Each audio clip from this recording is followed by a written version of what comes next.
Hey everybody, my name is Max Holloway, and this is our McLean's RV, what you should know before buying an RV YouTube series. This video, we're going to go into first-time RV buying advice, where to start, where to focus on, and what you should do before buying an RV. That way you can maximize your overall purchasing experience and ownership experience. So as you can see here, we have travel trailers, fifth wheels, and motorhomes on the other side of our dealership. And there's a lot of different genres of RVs. The first thing that you should really look at is how you're going to use the RV. Is it going to be for recreational purposes? Are you going to be going for weeks at a time? Are you going to be into the mountains? Are you going to be going to the beach? Those all might be considerations and different factors of what type of RV is going to work best for your situation.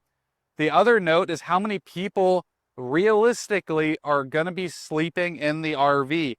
If you have a spouse or a loved one that will be staying with you and you need to have two separate sleeping areas, that's super important. If you have a family like I do with little kids, you want bunk beds or something where they can have their space and mom and dad can have their space. These are all major factors that are going to go in a floor plan.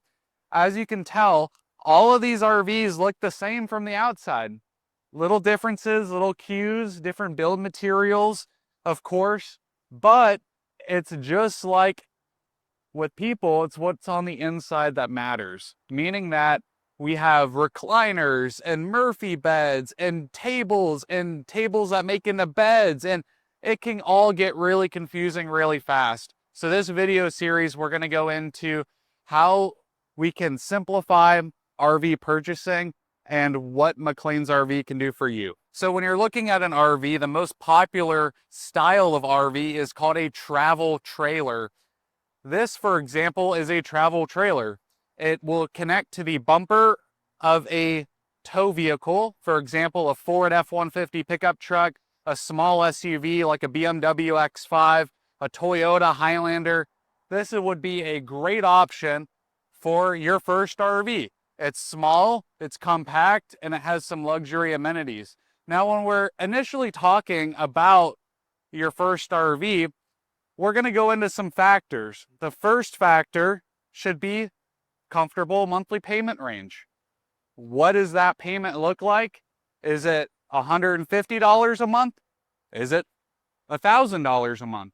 What would you be comfortable with spending? Of course, the second option is going to be, what is your tow vehicle?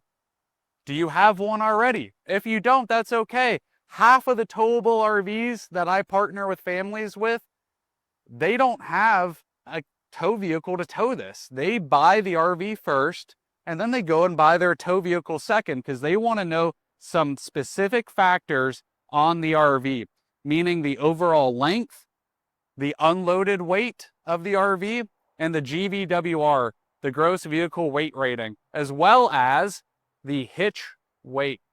How much weight this hitch is going to put on the back of the tow vehicle. Those four factors are key in understanding how your tow vehicle is going to succeed with towing safely, comfortably, and hassle-free. So those are some important factors. And if you don't have your tow vehicle yet, then this process becomes just as easy as already having a tow vehicle. If you have that tow vehicle, you're going to be easily able to identify, using our link below in the description, what your tow vehicle can do, and what package your vehicle has will determine the amount of weight that it can tow. We at McLean's always want you trailering very safe and secure. So our tools in the description in this in the bottom are going to help do that.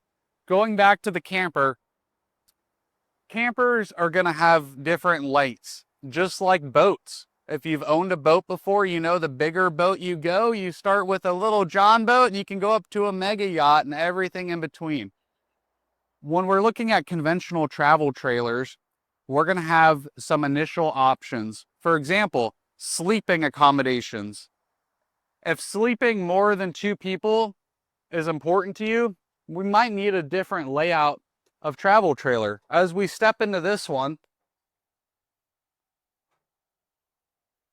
we're going to notice that we have a couch, we have a queen size bed, and of course, we're going to have a full kitchen and a rear bathroom with a shower and a toilet. Now, we're going to get into some videos on different travel trailer classifications, different bedroom, bathroom classifications. Where that all makes sense is going to be described a little bit later on.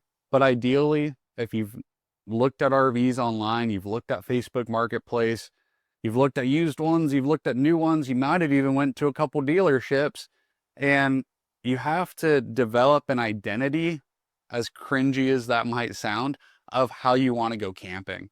Now, for me, my wife and I would love this floor plan.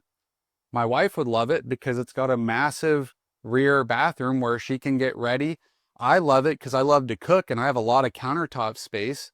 And we like to sit on couches rather than a dinette, which is a table in an RV. That's the term we use, dinette.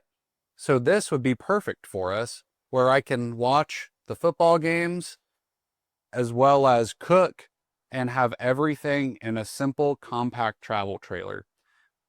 How I achieved the thought process that this camper is a good floor plan was I laid out a few critical components that are important to me. First, overall size of RV. You don't have to know to a foot. Plus or minus 5 feet's comfortable. My recommendations are simple. If you have a half-ton pickup truck, I typically recommend a travel trailer under 30 feet.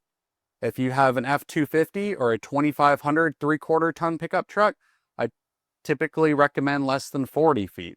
If you have a 1-ton or dually pickup truck, I typically recommend whatever your heart desires. Of course, that's in specifications for towing. Now, if you have some SUVs or you don't have that tow vehicle, then that's completely fine, and this process doesn't change. But what it does circle back to is overall budget and what you're comfortable with spending. This is a luxury purchase. No one has to have an RV, and we know that. So, laying out proper parameters and comfortability guidelines on what works best for your family is really important. I would recommend financing an RV. It makes a lot of sense. Let the bank's money depreciate, not yours. Let your money earn money in an investment portfolio. Of course, we take cash and wire transfers. That's not the point of this conversation. The point is to show the affordability side of RVing. You can have payments as low as $150 a month, and for most families, that absolutely dignifies purchasing an RV and being able to use it a couple times a month minimum.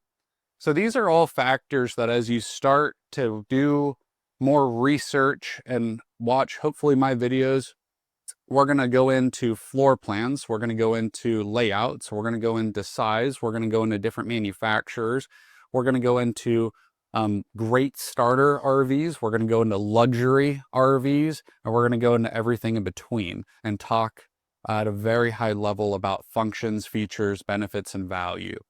So stick along. This YouTube series is going to be a lot of fun. And I'm really excited that you're watching this video. Thank you.